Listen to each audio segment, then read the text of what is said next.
son lives in Austin. Son? Yeah, my son. Okay. Well, it's a nice visit for you. Yes, definitely. I'm listening now. Yeah. The love of my life. Oh, sure. I mean, of course. Yeah. Well, Oh, wow. New York City? Got a cold this morning. I don't know. So I'm not gonna catch it. Oh, okay. Right, but don't change that. I hope you haven't been through that, right? So I won't touch it. What? All right. Oh, no, thank God, no. That's it, yeah. So you live in the city or you? I live in New York, Long Island, New York. Oh, Long Island. I have a great friend from, a couple of friends from West End. Oh, yes, that's in Long Island, about 3 or 4 towns from me. Yes, that is one town from me. Wow. Small world. It is, oh, it's a small. Yeah, so very good. All right, well, welcome. Carry on. We should make it 11:01, it's time. There's one more.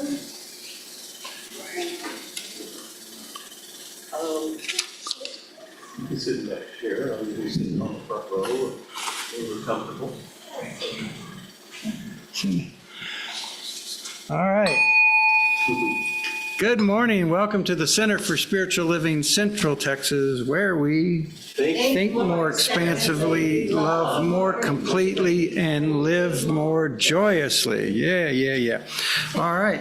Welcome. I'd like to thank Clark for a great meditation, completing his series on different centers of consciousness. That was good. Let's open by saying our opening affirmation on the top of page 4 in your programs together. And it says, we believe that there is an infinite power and wisdom that creates everything. We are expressions of this same power and wisdom. The thoughts, beliefs, and expectations we entertain with the most energy become our experience of life. When we change our energy and our attention, our experience changes to match. And we have a birthday. Excuse me just a second. I'm going to...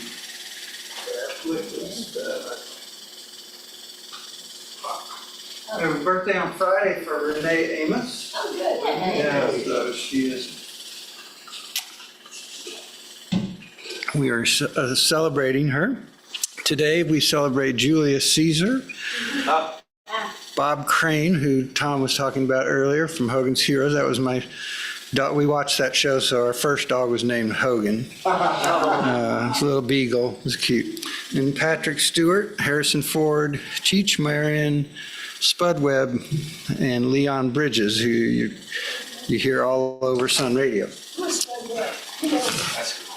Yeah, he's like, no kid, he would like do a dunk and he was like 5 something, while everybody around him was like 6 and 7. He's phenomenal.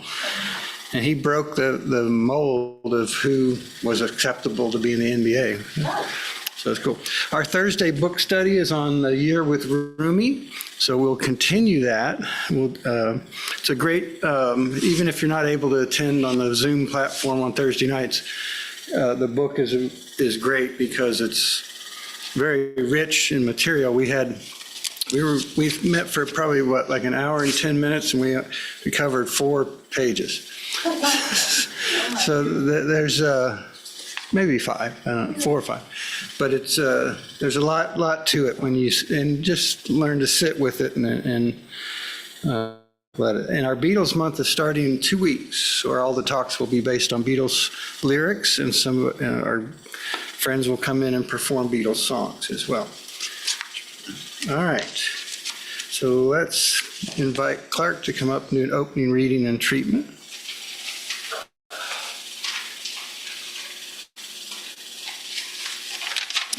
Thank you, Walt. Today's reading comes from the July 2025 Science of Mind magazine by author Christy Hardwick. And the subject is flowing with love, with a subtopic, create room for love. And she says, the boundaries of our bodies and mental states need to be cared for as part of living a balanced life.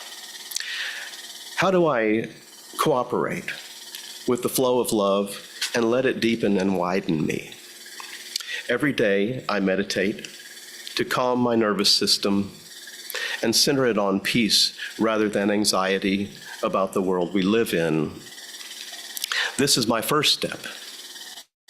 Once I feel grounded and centered, I can approach my day and world with an open heart. This is my second step.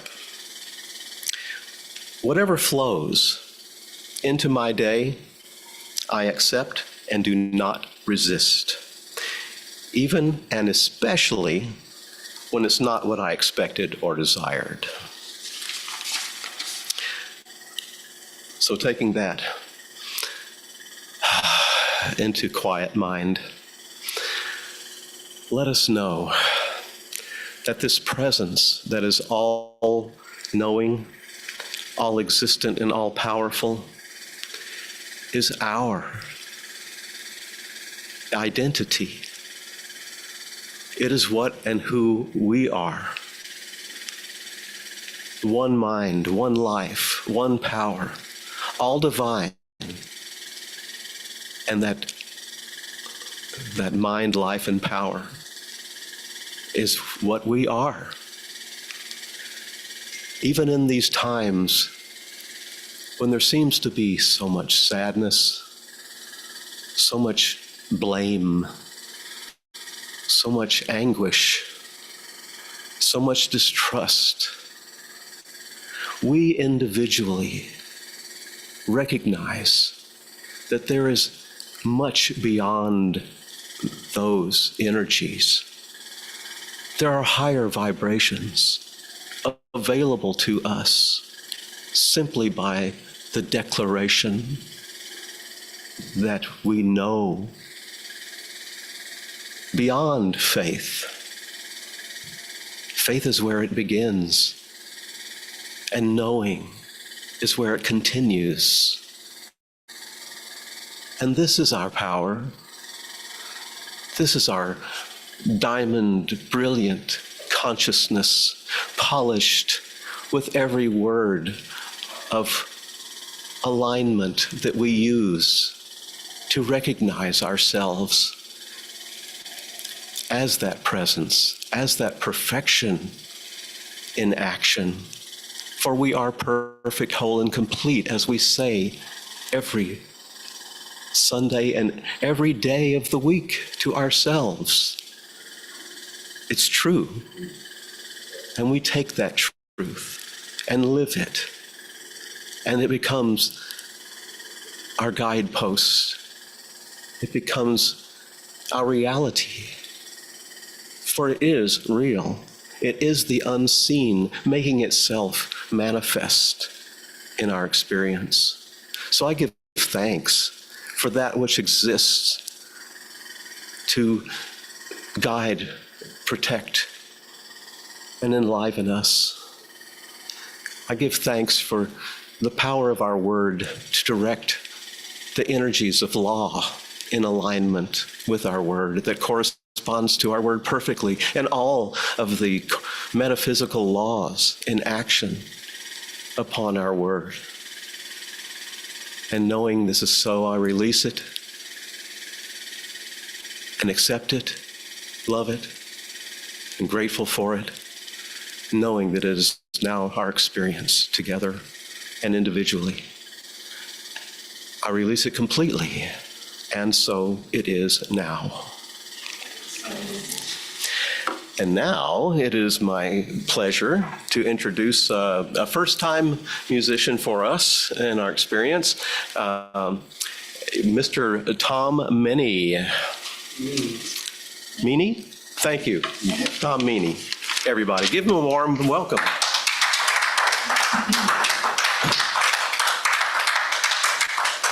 Nice to meet everybody.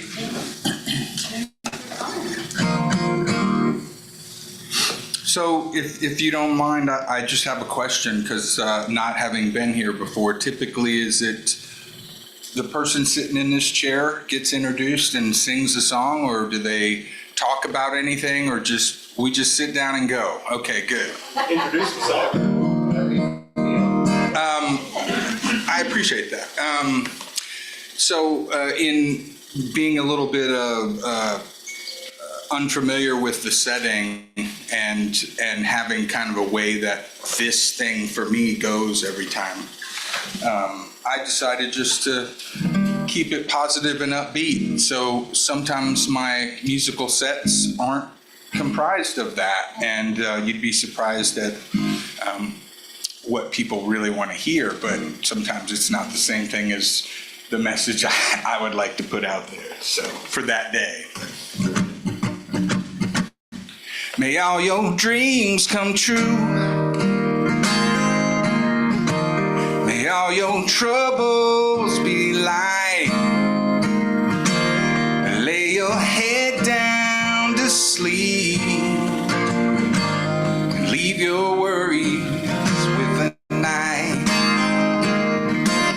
When you wake up to the sun, brand new day, brand new fun.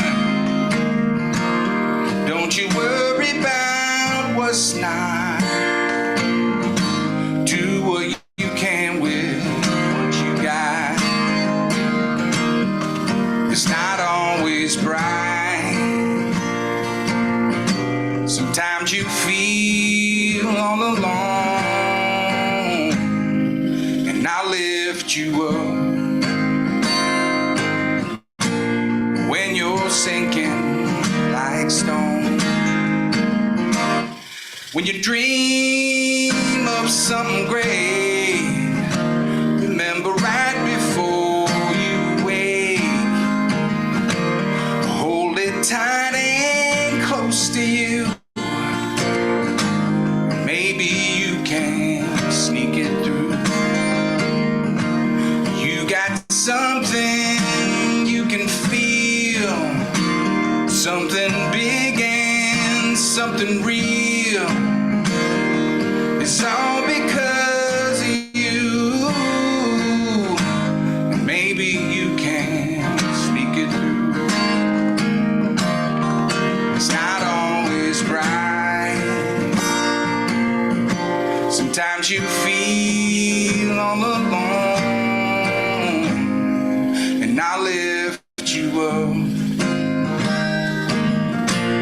when you're sinking like stone. Deep in the ocean, deeper than we'll ever know.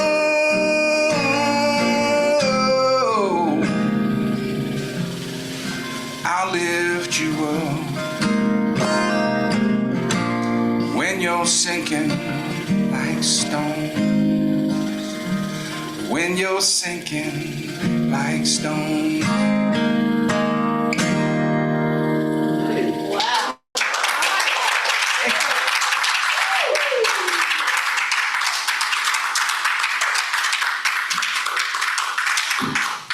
You like the positive. Awesome. All right. You're in the right place. Great. I feel it. Just right. That's good. Thank you again, Tom. All right. Rolling. This morning, we're going to continue our Freedom series that we started this month, and I'm so excited that Michael Patty, our friend and compatriot on this journey, is going to carry this discussion forward next week when he fills in for me, and he discusses the inner key, the freedom through divine mind. He'll say it better than I just did, so that's good. Last week we looked at the freedom to be, which always precedes the freedom to do. And that's what we're going to look at today.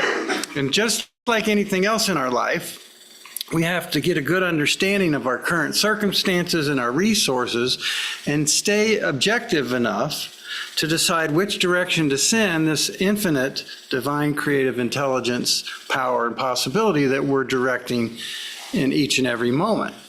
So getting clear on the beingness of freedom sets us up properly to move into the doingness of freedom. Because understanding a principle is great in and of itself, that there's power in doing that. But applying that understanding takes the benefits into exponential expansion. Because as we do anything, yes, we get affected by the experience of whatever we do, but that experience also, the doing also affects our identity, memories we'll have as we recall what we've done, and our expectations about what's most likely to happen next. Now, I think freedom has a very similar definition to prosperity. Because when you're prosperous, you feel free, correct? So I think prosperity and freedom both mean the ability to do what you want, when you want, with whom you want. And a friend of mine added, in the manner in which you want, right? So that's an important distinction.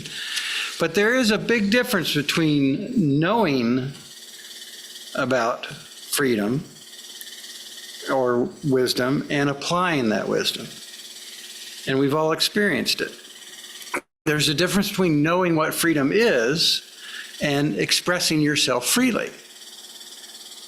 I believe we have to spend some time, energy, attention, and resources devoted into diving deeper into clarity about our understanding of freedom so that we'll feel comfortable when we start taking those first initial steps in whatever direction we choose to express that freedom. Many of you know the great Viktor Frankl, who wrote a book called Man's Search for Meaning. And he shares, between stimulus and response, there is a space, and that space is our power to choose our response. In our response lies our growth and freedom. I think we all want growth and freedom, right? I know we do. Yeah. It's part of why we're here. But recognizing that space between stimulus and response and realizing that that is our true place of power, that is our place of choice. We don't control the stimulus, but we can control the time we take to interpret that and then what our reaction or our response to it is. I believe that in that moment between stimulus and response, the longer we can make it, allows us to sit with the idea or the event before we start reacting to it. How often have you met somebody or somebody you know, and all of a sudden something is said and it's like, boom, that sets them off. That's the last straw. It's like, well, yeah, everybody's got their breaking point, but usually it's not about the thing itself, right? It's about all the stuff that else is going on in their life that led up to it, and that just set them off.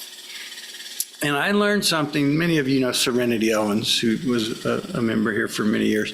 She taught me something years ago about just when you approach an idea or something that, you get ready to have a reaction, just take a moment and take a breath and exhale it slowly, right? Because I believe we learn a lot from each other when we stay present and aware enough to pay attention and remind ourselves that we still are always at choice, but we also still have a lot to learn. But that taking a breath in between that stimulus and response allows us to interrupt the pattern of our habitual motions that we will go to, because our brain will want us to go in the path of least resistance. Our energy and attention will follow that path because it's the easiest thing. It's the most familiar thing. And just because it's the easiest path to follow doesn't mean it's the best path to follow, right? And that's yet another reason why we create and maintain a regular spiritual practice, right? Okay. So that more positive ideas, more positive reactions and imagination become our default. They become more habitual because of frequent and impactful use. That's where all of your reactions have come from anyway, from frequent and impactful use of an idea. Right? Thomas Paine shares, those who expect to reap the blessings of freedom must undergo the fatigue of supporting it. So when we allow freedom for others to be and do as they're going to be and do anyway, it becomes a permission for ourselves to be and do and express freely, as that permission we give to others starts to become more global and less conditional. It's easy for us to wish freedom on people that do and be as we do and be, and they must be right because they do what we do and be, right?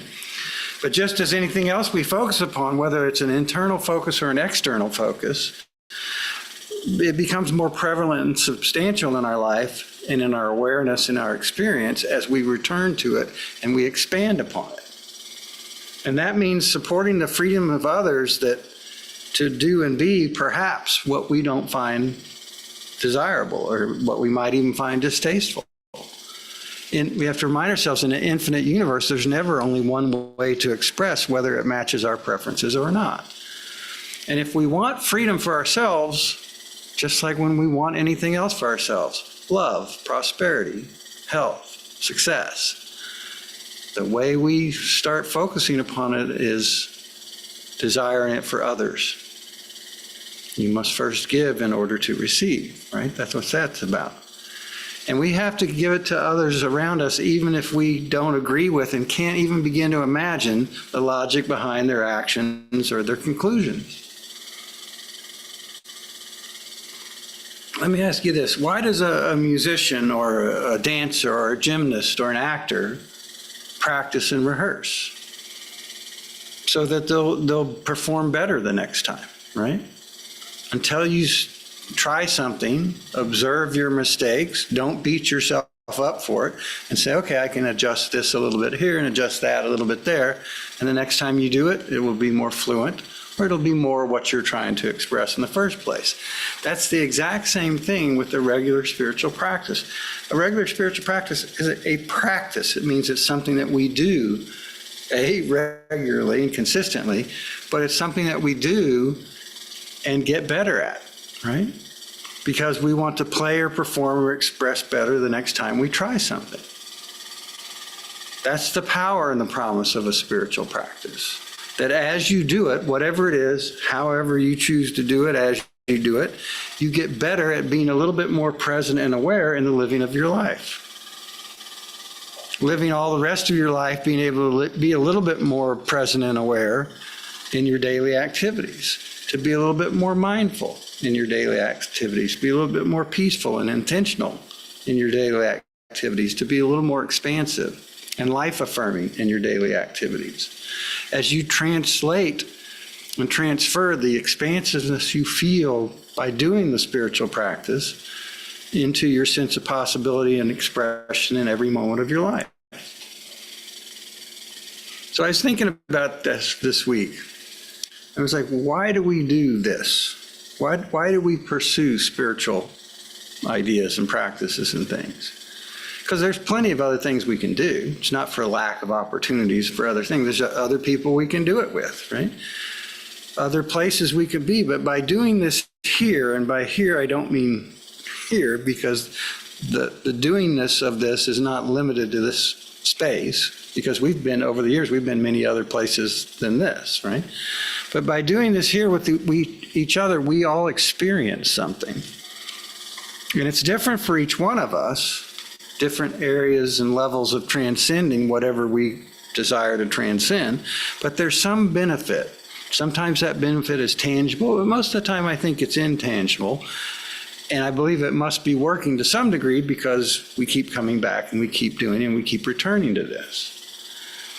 And it's the regularity or the consistency that we experience and express in one area of our life that can bleed over into all the other areas of our lives. Because consistency is important, not because the people around me watching will know, but because I will know. I always am part of my observation of myself, right? For better or for worse. And it's in that identity of identifying myself as someone who's consistent with keeping spiritual principles and considerations as part of my daily life that benefits me and continues to do so short and long term. Many of you know the great spiritual teacher Ram Dass, right? Who was famous for saying what? Be here now. Be here now, right? Well, he built on that a little bit later on. He said, be here now so you can be there then. And it's cute, but it's true. Because the best practice for being in the moment later on, if you have some big event or some great opportunity or some overwhelming problem coming at you on the horizon, the best practice is to be in this moment, here, now, and then to continue to practice being here as much as you can remember to do that between now and the later event on the horizon. Soren Kierkegaard, the philosopher, I think he's being sarcastic here, but it's kind of funny. He says, people demand freedom of speech as a compensation for the freedom of thought, which they seldom use. Yeah? True that. Only Mark Twain. Yeah.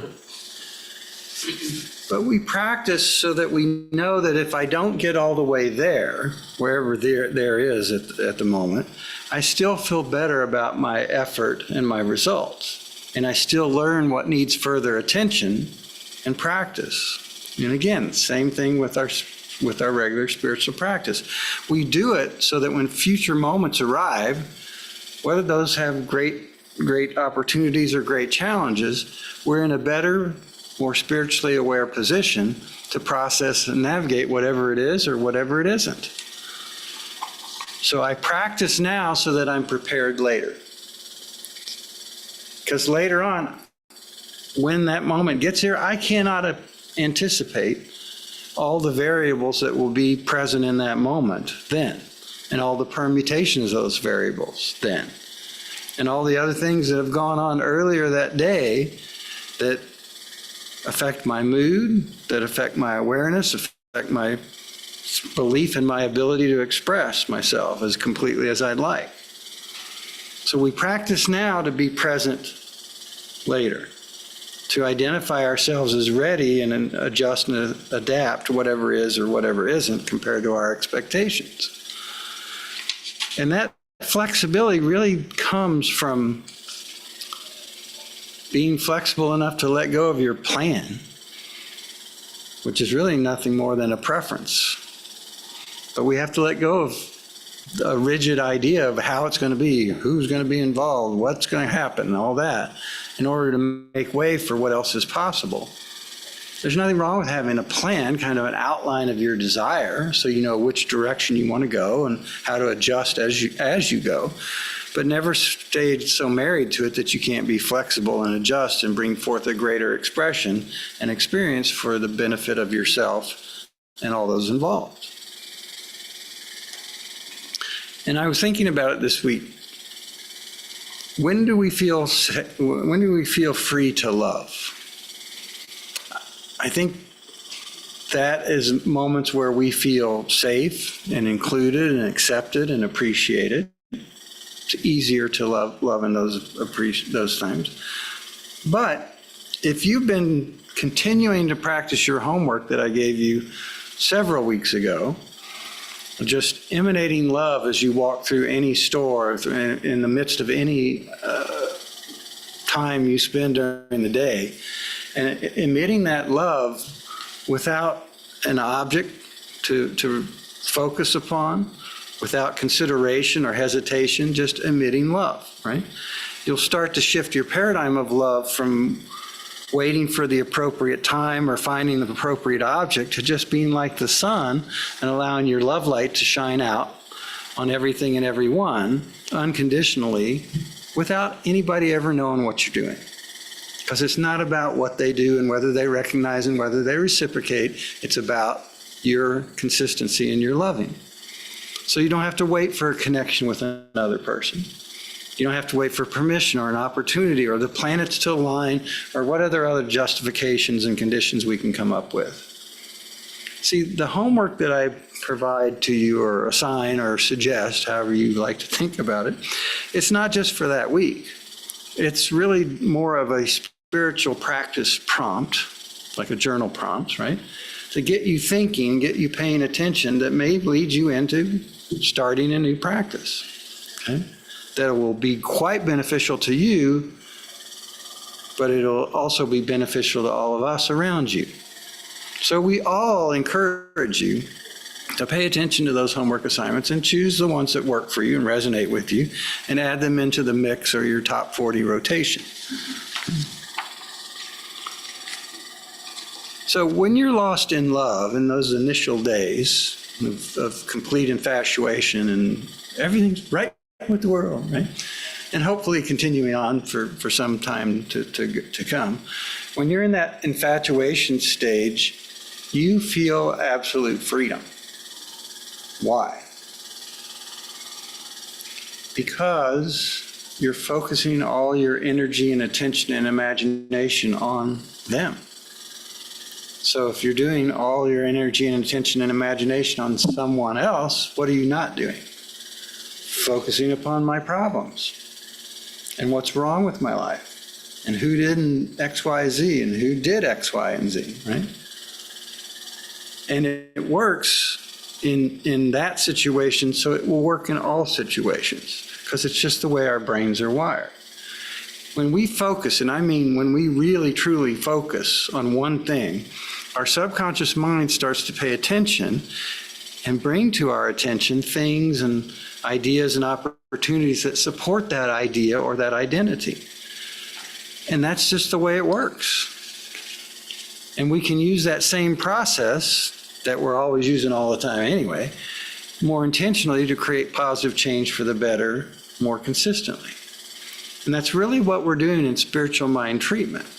We're getting a greater idea, we're making it our truth in this moment, or foreseeing the transformation that takes place from embodying that idea, and we're enjoying it and being grateful for it and releasing it into the law. Sri Chinmoy, I don't know, that guy, Sri says, judge nothing, you will be happy. Forgive everything, you will be happier. Love everything, you'll be happiest. See, we can love others, and in the process of doing that, we will experience all the love we will ever need because we're focusing upon love. We can love others and whilst at the same time helping them feel loved as well. We can feel a deep contentment with life because we understand it. We understand ourselves clearly, more completely than ever before, and we stop chasing stuff for the accumulation's sake, and we start investing in a deeper awareness and understanding and sharing all the ways that we can share it. Making ourselves not the center of our attention, but the central point of emitting that love, more aware, more perspective, while every day becoming more impersonal in that loving. And we start to find ways and pursue ideas and activities and interactions that share our wisdom and naturally encourage all those around us at the same time, which is easier when we step back and from whatever level of awareness and understanding we're currently at and know that in the infinite universe, there's always more for us to expand out into. Always. Or if expanding out doesn't work for you, expand up, or whichever direction you want to imagine going. Our founder, Dr. Ernest Holmes, shares, we shall do well to listen to this inner voice, for it tells us of a life wonderful in its scope, of a love beyond our fondest dreams, and a freedom the soul craves. I was really enjoying the Thursday night Rumi book discussion that we had. And I find it fascinating that he wrote this stuff like in the 13th centuries, which is like the 1200s, right? And now we're reading it 800 years later, but it's all so relevant to what we are going through. He's describing the universal human quandary of existence. We are spiritual beings having a human experience through the prism of an ego. And we're surrounded by other spiritual beings having a human experience through the prism of their ego. And no matter how we spend our days, now that we have all this technology and stuff, may be different than how he spent his days. But the truth is, as humans, we're all still feeling the same feelings, the same fears, the same worries and doubts, the same insecurities, and the same limitations and interpersonal relationship dysfunctions that always have been and for some degree will always be because of our egos. And we will feel hesitation even if we get or give ourselves great encouragement. We'll feel more hesitation if we get or give ourselves discouragement. So we might as well work on creating and accepting the encouragement we can be aware of while we can find it. Because awareness leads to understanding, and understanding leads to greater awareness, which then leads to a sense of identity of ourselves being one who understands. And one who understands tends to express more fluently, and that creates a sense of empowerment and freedom and the desire to go and to keep going. Dr. Holmes goes on, he shares, he is free to choose anything which he wishes, but he must accept the responsibility for his choices, because law will create his experiences according to his choices. So tomorrow morning, or maybe even later today if you're so inclined, start to look at those moments of hesitation you feel you can identify in your expression. What are the stories that we're tying to that justification of waiting? And a big good question to ask yourself is, what is the cost of waiting? Right? What is the life-affirming idea that got you excited enough to start moving in this direction in the first place? And objectively observe both of those ideas, the one of hesitation, the one of desire and expansion. And look at the quality of those ideas and extrapolate where continuing on that train of thought is going to take you. And decide if that destination is one you want to go to, or if that trip is a journey is one you want to take. Because the time is going to pass either way. What really matters is the quality of your life during the passing of that time. Is it filled with worry and doubt and fear, or is it filled with joyous expectation and excitement? It's the same process, it's the same amount of time, it's the same energy, it's the same resources. Just different experiences along the way, but most importantly, different experiences on the completion. Remind yourself and each other that we're choosing the direction, we're directing the energy, and experiencing the journey in either direction all the time. Has been so in our entire life, is so right now, and will continue to be so forevermore. So I don't know about you, but I'll choose to continue to include spiritual awareness and understanding in all stages of this unfolding, into whatever it unfolds into next. It doesn't mean I have total control of the outcome, but it does mean I have greater control of the quality of the journey to the outcome. And that's something really great to celebrate and enjoy. And so it is now.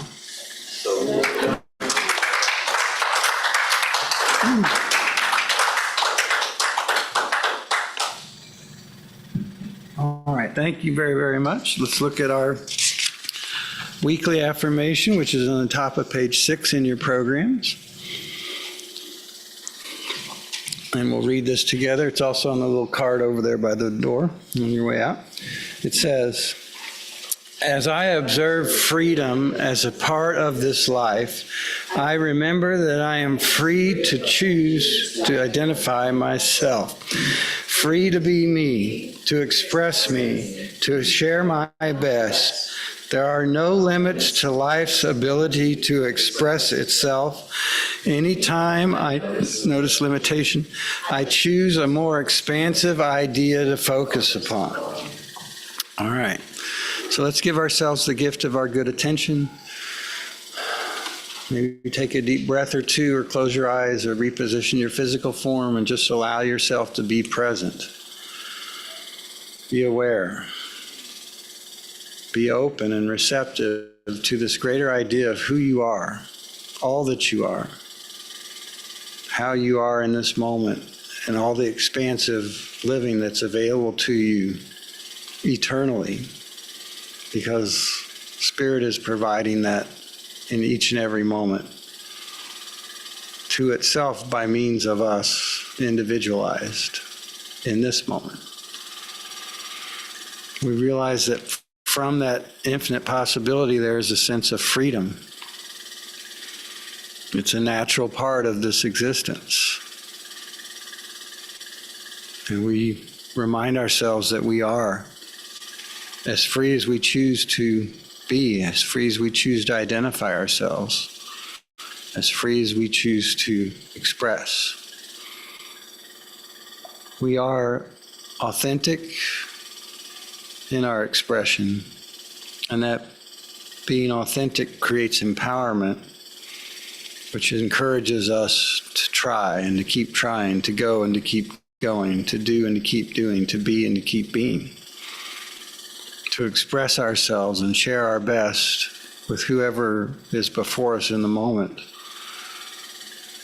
knowing that that expression helps us grow in our expressing.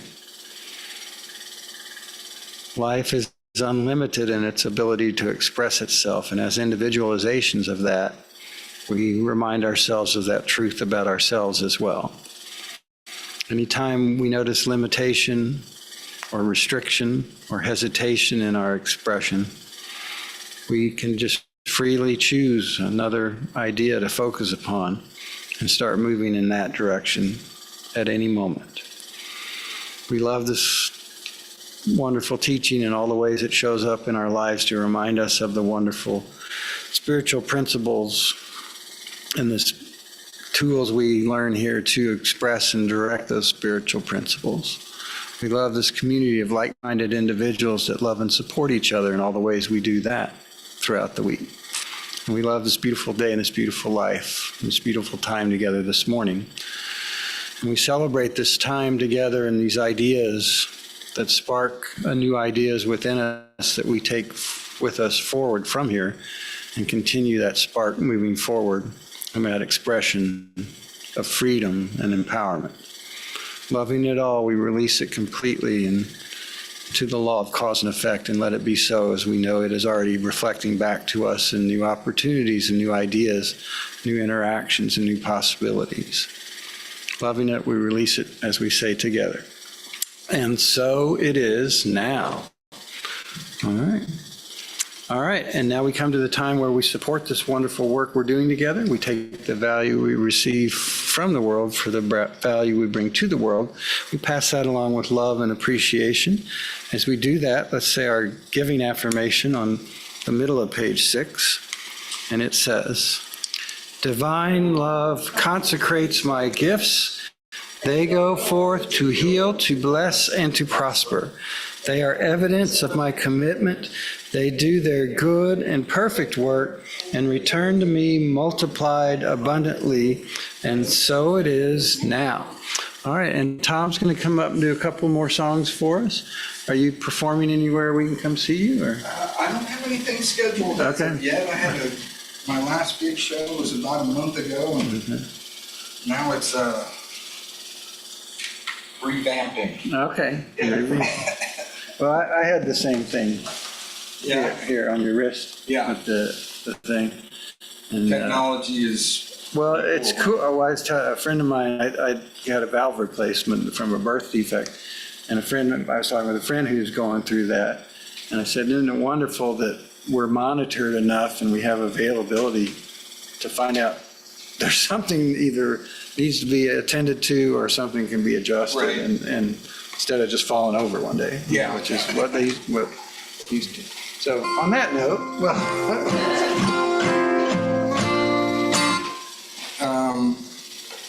this song is called "Proud," and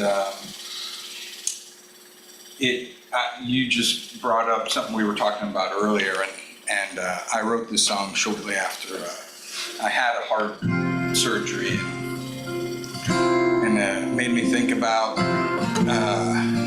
maybe what my dad was thinking during that time that his son was recovering.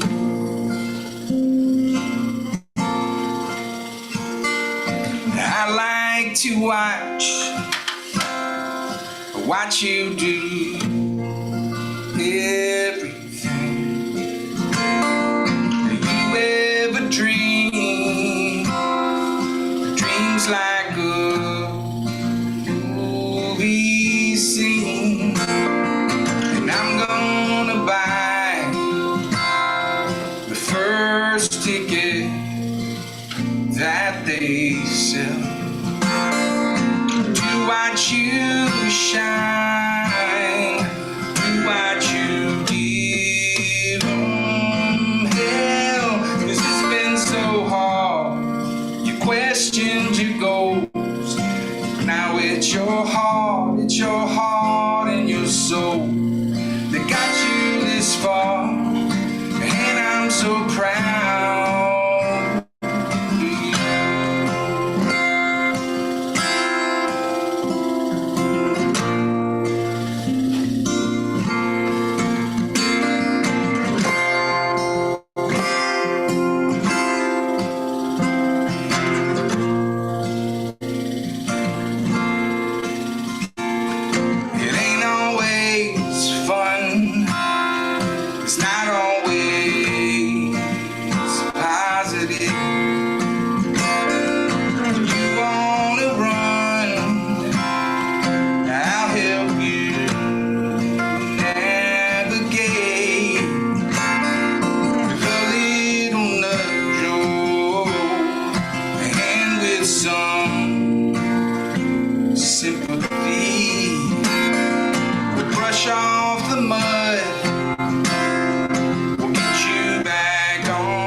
It's alright to feel the wind. For 1 second stop, just let it all set in. Oh, it's been so hard, you questioned your goals, but it's your heart and your soul that got you this far, and I'm so proud.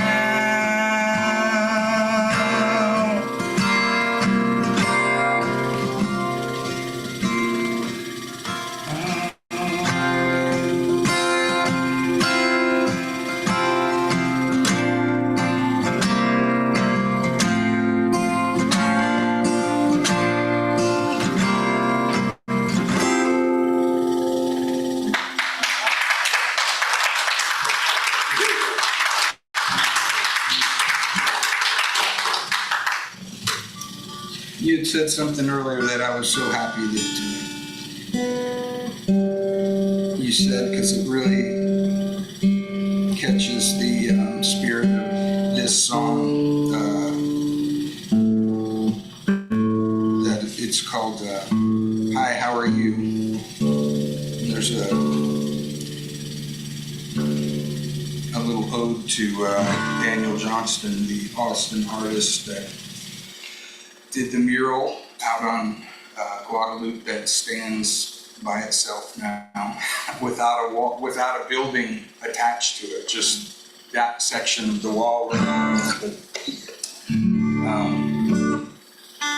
Not having permission to have an interaction with somebody in the store, or choosing to emote something good.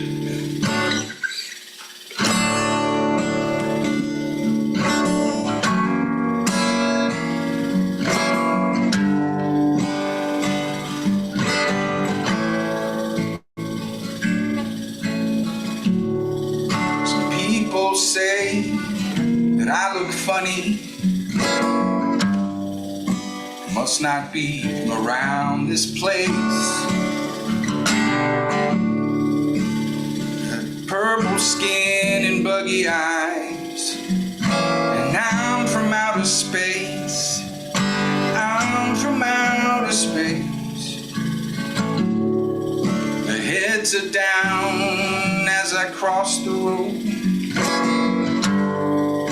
I feel like I'm just wasting smiles. And no one said a word at all. And I've been wandering round for miles. I've been wandering round for miles. Oh, where I come from, we won't ignore that you exist. This could have been your worst day. So when our paths cross, I will always say hi, how are you?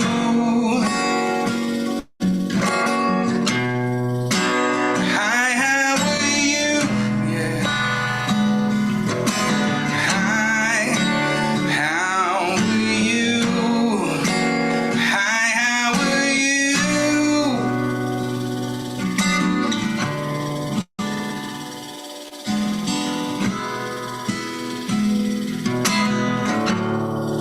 I know I look a little scary.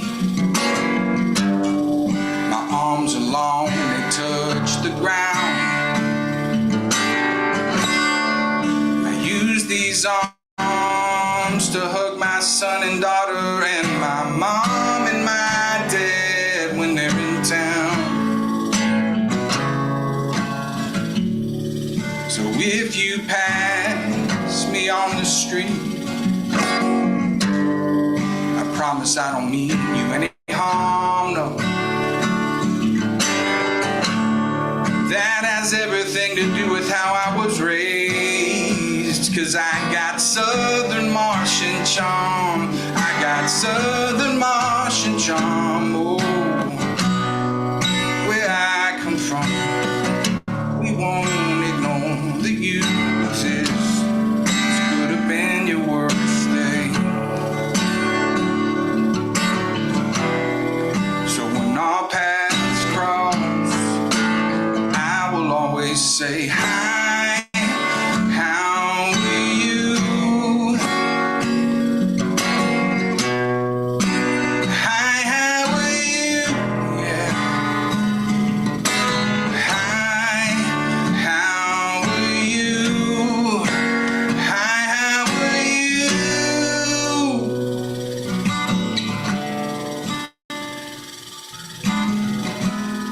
Makes all the difference in the world. Makes all the difference in the world. Makes all the difference in the world. Makes all the difference.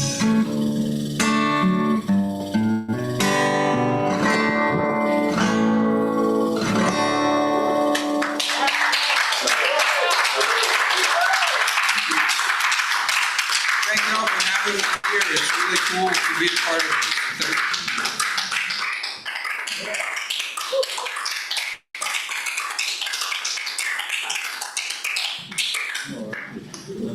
Terry, as a Plotting on Zoom, right? All right. Terry's a good recruiter. She's got some really good lineup coming. I was looking at it. All right. And you are part of it. Thank you again. And people want more information, they go to tommeany.com or, okay, and look you up on the places where music exists these days? Yeah. Real music. All right. Let's take a moment and look at our times of gratitude or application of these principles that did something good. I'm grateful. I'm going to take some time off starting this Wednesday and go out in the middle of nowhere and be quiet and meditate and write and do. And Kim said, that's just what you do at home. You're just doing it in a different place. Right? Yeah, but it will be nice. I will miss all of y'all next week, but Michael's going to continue talking about freedom and share his take on it, which I think is valuable as well. I also ran across a great song lyric yesterday morning on driving around by Robert Earl King, and he said, I'm going to paint the town beige. And I thought that it's a whole song about getting older and not doing the things you used to do, kind of thing. But so anybody else have something to share? Yeah, Clark? Well, it might sound a little counterintuitive at first, but I'm grateful I got ill a few days ago because Josephine took such good care of me, and it just brings so much love out toward her. And now I get to return the favor because she's now ill. And so, she loves trying to mowing the yard. She really loves getting out there and doing it. But I took care of all that. She didn't have to worry about anything. And I'm going to leave it at that. I'm getting kind of a glimpse, so, That's all right. just the love that's in that mix and the treatment, of course, that also led to recovery. And I know that treatments are going forth for her as well, and I do hope she got the rest that she so much deserves while I'm here, and when I return, I'll find her. I'll find her much better. Okay, cool. Thank you, sir. Yeah, you got it. Share a little gratitude in that vein of, I'll say, support in the breakdown. I had a conversation with a friend on Thursday, and he was talking about having to put his car in the shop, and I'm just like, I'm so grateful. My car's running, everything's fine. But literally, probably 24 hours later on Friday, overheat. Had to pull over, but I had enough water to cool it down, get to the place, get the coolant, get to the next place. I've got a friend who's out of the country. I borrowed his car, I dropped it off. I had the resources everything it's like, coming apart but coming together. So wisdom and security is out in the process. So feeling very supported in whatever little space that we play in. And Or You create. apparently. yeah, you got it. And it's like I said, we don't control the stimulus and all the stuff that happens around and to us, but we can realize that we're always supported when we become resourceful. Yeah, and I had a moment of, because I normally swing to hyper independence and forget, like when there's someone that I can ask for help or whatever, I'm like, no, I can do this, I can go rent a car, I don't need them, I said to myself, I was like, you know what, well, let me just ask. And if they're available, if it feels right for them, if they're a yes, then I'll know. My only job is to ask. So I asked and they were available. I caught them the day before they were leaving the country. Their car was just in the garage, and it just, it's working out, even though my car is still sitting waiting for its time. learned that, all I can do is ask and support it. Yeah. And help and love shows up. It does. Interdependence is And yes. what I'm learning about now. Yeah, the 3rd of July. That's what that's. I used to go to this party every year. It was called Interdependence Day. Anyway, this is another thing. Yeah, so along those lines, you can't choose the stimulus, but you can choose your reaction. My brother has been very ill for the last year and a half. Cancer, more than one kind. He's fallen, broken his collarbone. Yesterday, he fell and dislocated his shoulder.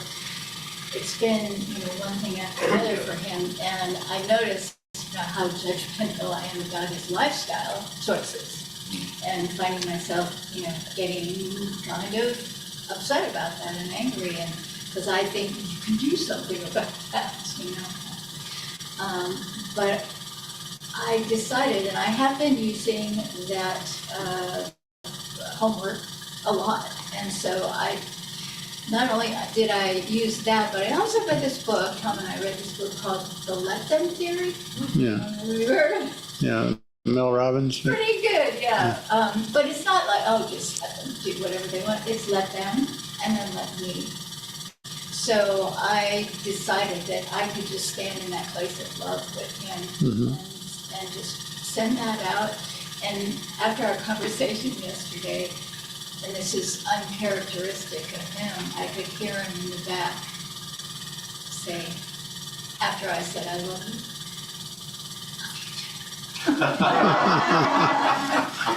I wonder if you got a little love back. I did. Oh, you got for that.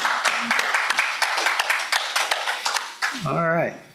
Okay, well, let's look at our your opportunity for application in your life or homework. Notice your moments of hesitation and worry. Is this the best, I don't know what and means, scratch out and. Is this the best use of your energy and attention? Remember, you are free to choose again, no matter how many times you've gone there. Next week, as I said, Michael will be continuing the Freedom series with the Inner Key, Freedom Through Divine Mind, and our musician will be Lisa Clark. If you have a way to reach Renee, reach out to her and tell her happy birthday on Friday. If you're available on Thursday, come join us for the second installment of Rumi. We're just picking random dates and jumping in and jumping out. They're all short. The longest one is fills a single page with fairly large font, so it's not involved. And if you are coming, the homework assignment is choose your birthday and come prepared with a short reaction, description, what it sparked in you, what your take is from it. Do that. So let's say our closing affirmation together as we prepare to enjoy this beautiful day. And it says on page 7, I am an expression of infinite, divine, creative intelligence. Knowing a joyful serenity awaits my recognition and acceptance, I take this moment to deepen my understanding that I am perfect, whole, complete, and dynamic. My soul is forever established in love, light, power, peace, beauty, and joy. I lift my eyes to the divine in me and those around me and in all of life. I walk out into the world with an uplifted heart and a mind open to the infinite creativity of all life, and so it is now. All right, thank you very, very much for being here, and we will see you next time. Thank you. Thank you.